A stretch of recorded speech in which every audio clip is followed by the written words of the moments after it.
Maliban sa pagkakalanta ng dahon ng ating mga anthurium foliage, sanhi ng palaging umuulan. Ano-ano pa ba ang mga problemang kailangan nating harapin at solusyonan sa panahong ito? Laging alamin at tandaan na kapag ang environment ay laging basa, yan ang magti-trigger sa ibang klaseng insekto na magsisipaglabasan. Ito ang klase ng mga insektong nasa kategoryang mollusca or mollusk. Kagaya na lamang ng mga snails at ng mga slugs. Dahil ang paborito nilang kainin ay ang mga bagong nagsipaglabasang dahon at ang mga roots. Kapag hindi man mamukbang ng isa dahil nabubusog na siya, ay uuwi na ito at magpapahinga. Pero may iba na naman napapalit sa pagkakain hanggang ang mga new roots at ang mga new dahon ay maubos. Kung nakikita nyo ang nakikita ko at na-experience nyo din ang mga na-experience ko, halika ating pag-usapan at sabayan ako.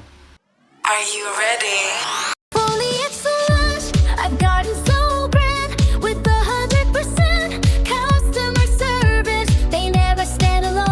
Pag-usapan natin ngayon ang mga insektong mollusca. Ano ba ang mga ito at sino-sino ba sila? Sila iyong mga insektong tinatawag nating may malambot na katawan. Magandang halimbawa nito ay ang mga tinatawag nating snails at ang mga slugs. Sila ang mga kakaibang peste na present sa ating garden. Dahil maglalabasan sila kapag tag-ulan. May masamang epekto silang dulot sa ating mga halaman. Dahil napakasobrang pangit talaga ng epekto kapag ang ating mga halaman ang kanilang pinagtripan. Dahil gustong-gusto nila pagtripan yung mga bagong sibol na mga roots or mga ugat. Kung baga sa siyensya, ang tinatawag nating stomata area, na kapag ito'y kanilang nasimulang kainin, ay sadyang hindi na magtutuloy. At para lang nadaanan ng gunting na pinagpuputol-putol. At sa mga dahon naman, paborito nilang kainin yung mga bagong sibol or mga new leaves. Kaya maging alisto tayo kapag meron tayo nakikitang ganito sa ating mga halaman. Dahil ang epekto nito sa dahon ay sobrang nakakasya. Dahil pa kunwari mo ay puro anthurium foliage ang iyong mga koleksyon. Pero nakapagtataka at bakit nagkakaroon ng fenestration ang iba. Yung tinatawag nating fenestration na sa monstera mo lang makikita. Kapag ganito na talaga ang nangyayari, maging alisto ka. At dito na ngayon papasok ang tatlong solusyon na pwede nating i-apply sa ating garden. Dahil responsibilidad dating mga garden owner na gawing mollusca free ang kanilang environment para mas lalo silang magpapaganda. Solution number 1, tirisin para patas or fair. Pero dapat mo malaman na ito ang pinakabawal gawin. Dahil kapag natiris or naapakan mo sila at nabiak, ay minadali mong pinalabas ang kanilang itlog na sanhi ng kanilang pagpaparami. Kaya punta na naman tayo sa solution number 2. Pwede tayo gagamit ng DIY solution. Ito'y tubig na may asin. Maganda ka lang ng kalahating salok ng tubig at haluan natin ng 2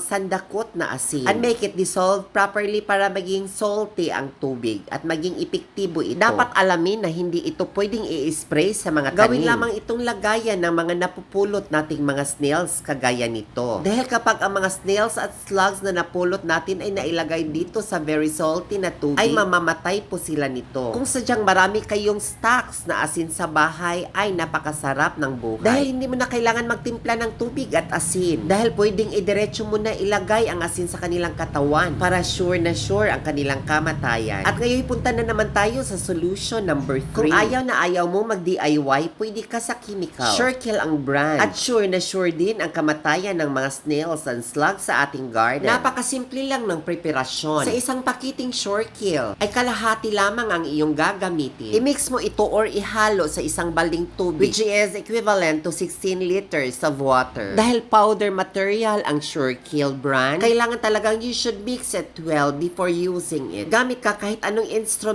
para at least ma-mix mo sila properly. Basta laging tandaan na wag ninyong kamayin para at least sila'y ma-mix. Kaya ako dito ay gumagamit ng matataas na PVC pipe para at least yung mga powder sa ilalim ng tubig ay ma-mix ko pa. At ngayon magtatanong na naman kayo kung paano ba i-apply ang Surekill. Spray mo ito sa area na kung saan laging nandun ang mga snails. Kagaya na lamang sa puno ng ating mga anthurium foliage babies na kung saan nagde-develop ang mga bagong ugat nito. At ang kanyang kapaligiran dapat mo din i-spray. At siguraduhin mong tagos na tagos ito sa ilalim ng kanyang medium. Dahil dapat nating malaman during daytime, hindi natin sila makikita dahil sa ilalim sila ng medium ng ating mga anthurium foliage babies nagtatago. At kung doon ang kanilang lungga at doon sila nagtatago, kaya dapat tagos na tagos sa ilalim ng medium ang Surekill para doon sila sa ilalim mag-meet up ng kanilang kamatayan. Again and again, ang lagi kong sinasabi bago ako magwakas, kung may natutunan tayong bagong kaalaman sa videong ito, ay huwag kalimutan mag-subscribe sa aking channel. At bilang isang totoong certified ka-pretty, dapat mag-iwan ng comment sa video. At para mas lalong gumanda ang ating mga Anthurium Foliage Babies,